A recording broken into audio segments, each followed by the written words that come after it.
السلام عليكم ورحمة الله. هتكلم معاكم النهاردة عن الفيروس المخلوي التنفسي، وإيه هي أسبابه وطرق الوقاية منه وطرق العلاج برضو. يلا بينا. يلا بينا. بالبداية، هو ده فيروس جديد ولا فيروس كان موجود قبل كده؟ لا، هو ده كان فيروس موجود قبل كده اوريدي.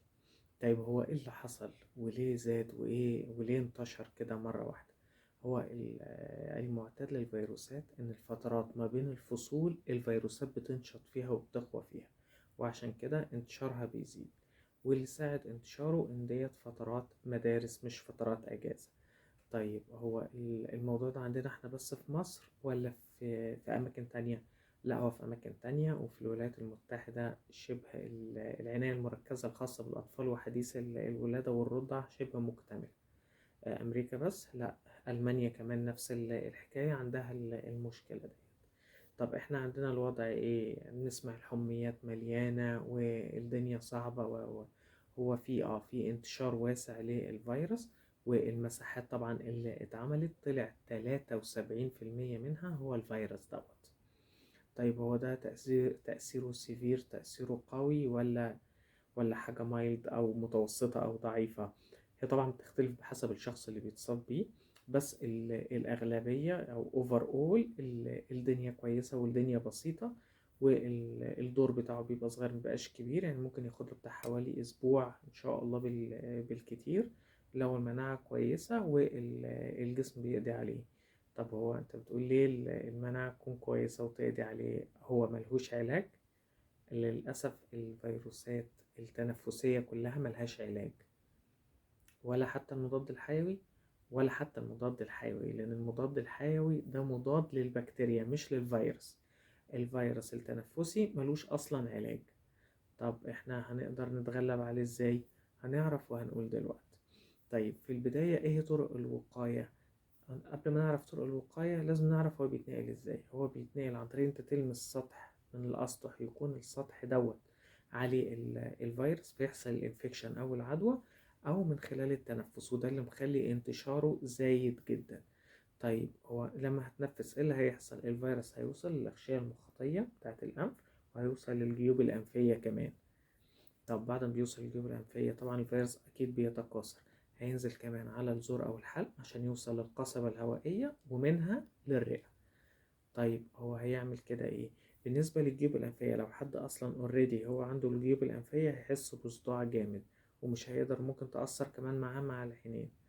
طيب، بالنسبة للأنف هنحس طبعا في رشح وممكن في سيلان للأنف. طيب، لما ينزل على الزور أكيد هيكون في احتقان في الزور، ولو بصينا بالستيك بالحلق الطفل ممكن نلاقي فيه فسافيس صغيرة. ده عادي وطبيعي من إصابة الفيروس.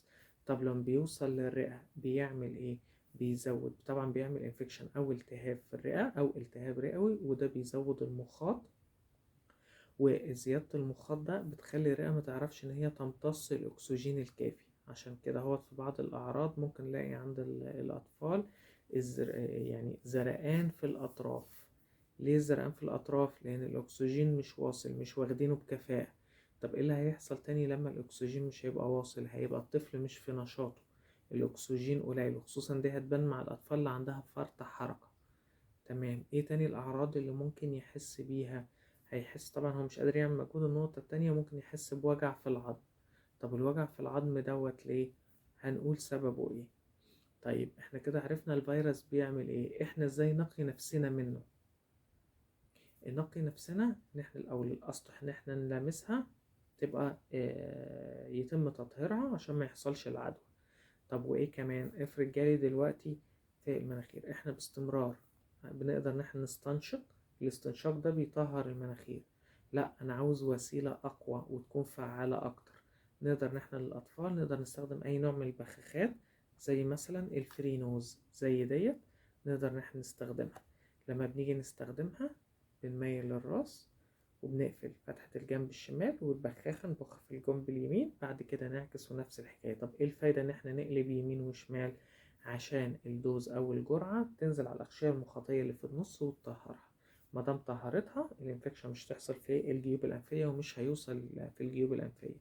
طب دي هنستخدمها كتير؟ لا، لما نكون بره مثلا، او الاطفال في مدارس ويرجعوا، او نزلوا راحوا مشوار او النادي ورجعوا، حصل اختلاط، ساعتها نستخدمها. لكن الاستخدام باستمرار لا. طب لا ليه؟ انا مش كده بطهر؟ مش ممكن يحصل انفكشن؟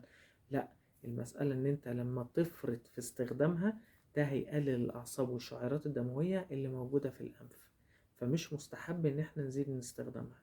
طب انت قلت دي للاطفال، الكبار هيعملوا ايه؟ يقدروا يستخدموا برضو بخاخة، بس الأكبر المخصصة للكبار اللي هي الفيزوميري العادية خالص، وبرضو نقدر نطهر بيها. طب انت كده اتكلمت عن المناخير وعلى الجيوب الأنفية. افرض الحلقة أو الزور، الحلقة أو الزور برضو الموضوع سهل. نقدر ان احنا ناخد مشروبات سخنة باستمرار عشان تطهر الزور. بالإضافة نقدر ان احنا نستخدم المستحلب اللي هو البيكتول باستمرار، هيطهر الزور ويخلي الفيروس أصلا ما يلتصقش بالحلق عشان ما يوصلش للقصبة الهوائية. طب في حاجة تانية نقدر نستخدمها مع الأطفال لو هما مبيحبوش مثلا البيكتول أو المستحلب أو كده هوت؟ في في الأوريكس، ده بخاخ وليه دراع بيوصل لحد الزور، نقدر نبخ بيه ونطهر الزور برضو عشان ما يوصلش. طب أنا عملت ده كله والفيروس برضو وصل للقصبة الهوائية ونزل على الرئة، هنعمل ايه؟ في اكتر من حاجة. اولا احنا هنعالج الاعراض. انت مش قلت هو ملوش علاج؟ هو الفيروس ذات نفسه ملوش علاج، لكن الاعراض اقدر اعالجها. طيب اول عرض ممكن يقابلني ايه؟ اول عرض ممكن يقابلني هو ارتفاع درجة الحرارة. طيب ارتفاع درجة الحرارة، هناخد حاجة باراسيتامول او خافض حرارة؟ هناخد خافض حرارة، بس لو درجة الحرارة عليت عن 38. طيب هي مش الطبيعي هي 37؟ بس مادام انا في رينج ال37، الانترفيرون عالي، وده منبه للجسم وللمناعة، وانا عاوزه يفضل في الوضعية ديت. ما ابتديش اخد خافض حرارة غير لما درجة الحرارة تتجاوز ال38 او توصل ل38. طب الأطفال هنديلهم ايه؟ نقدر نخلط ما بين البروفين والسيتال كل 4 ساعات. بروفين، والأربع ساعات اللي بعديها سيتال، نخلط ما بين الاتنين، مفيش مشكلة. طب ده بالنسبة للحرارة. بالنسبة بالنسبة لالتهاب الزور، التهاب الزور عادي ممكن ناخد الحاجات السخنة زي ما قلنا، بالإضافة نقدر ناخد كمان معاها ماكسلز أو البيكتول اللي هو المطهر، ومعاه كمان الأوركس، مفيش مشكلة. طيب في حاجة كمان، لو في حساسية ممكن كمان احنا ناخد معاه زيرتك، مفيش مشكلة، ده للحساسية. ده زيرتك شراب للأطفال، ده برضو مفيش منه مشكلة. طيب هي كده مش الأدوية كتير؟ لا، لأن أنا بعالج الأعراض بتاعة المرض، لكن المرض في حد ذاته ملوش علاج. طب الأنتيبيوتيك وظيفته إيه؟ الأنتيبيوتيك أو المضاد الحيوي لو العدوى الفيروسية قلبت بعدوى بكتيرية، ساعتها أستخدم الأنتيبيوتيك. لكن غير كده لا. طيب احنا دلوقتي هو وصل للرئة، والرئة عملت المخاط، ودلوقتي التنفس صعب، هنعمل ايه؟ طبعا هو المناعة بتاعت الجسم هي اللي بتقوم بده كله، فما فيش مشكلة. المناعة ان شاء الله مدام كويسة هي هتقدر عليه. طيب انا اقدر ان انا اساعد المناعة ديت؟ هتقدر تساعدها باكتر من حاجة. التغذية الجيدة، وخصوصا شوربة الخضار والفواكه اللي هي الحاجات اللي بتدي قيمة غذائية عالية، وفي نفس الوقت ما بتجهدش الجسم في الهضم. طيب في ايه تاني؟ نقدر ان احنا ناخد قرنفل. طب ليه القرنفل؟ لان ده انتي فايرال، مفهوم جديد علينا. يعني ايه انتي فايرال؟ زي الانتيبيوتيك كده، زي الانتيبيوتيك بس ده مختص بالفيروس مش بالبكتيريا. طيب احنا ده هنستخدمه ازاي؟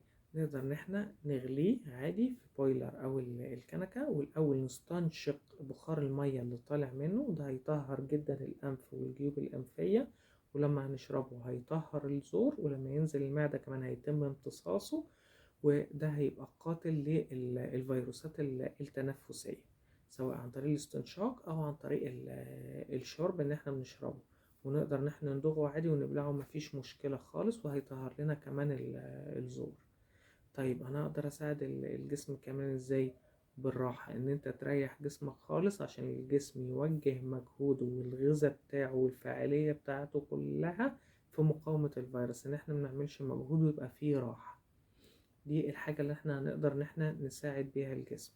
يبقى كده هو احنا عرفنا الفيروس وطرق الوقاية منه وطرق العلاج. طيب ناقص حاجة أخيرة، أنت ما كلمتناش كده عن الحجامة. أنت قلت كله أدوية والأعشاب والقرنفل. الحجامة فين؟ هو الحجامة دورها هتعالج وهتزود المناعة وهتعمل ده كله. ولو أنت أصلا مستمر على الحجامة مش هتحس أصلا بالمرض دوت لو جالك. طب حتى الأطفال لأن الحجامة بتخلي مناعة الجسم عالية جدا ولزوجة الجسم قليلة جدا، وردة فعل الجسم عالية، وتأهب الجسم أعلى وأعلى. يعني زي ما حصل في كورونا قبل كده هو، والناس اللي كانت منتظمة على الحجامة لما جالها الكورونا، هي ما عرفتش أصلا إنه كورونا غير لما اختفى عندهم حاسة الشم والتذوق بس، وما أثرتش معاهم بحاجة. بالكتير جدا ممكن يحس بحرارة وحرارة طفيفة جدا، لكن ما بيحسش بأكتر من كده هو. ودي طبعا الطرق، الحاجات اللي احنا نخلي بالنا منها. النقطة التانية، لو في أي سؤال أو أي استفسار ممكن تسيبوه لنا في الكومنت وإحنا نجاوب عليه. ومنساش اللايك والشير والاشتراك في القناة.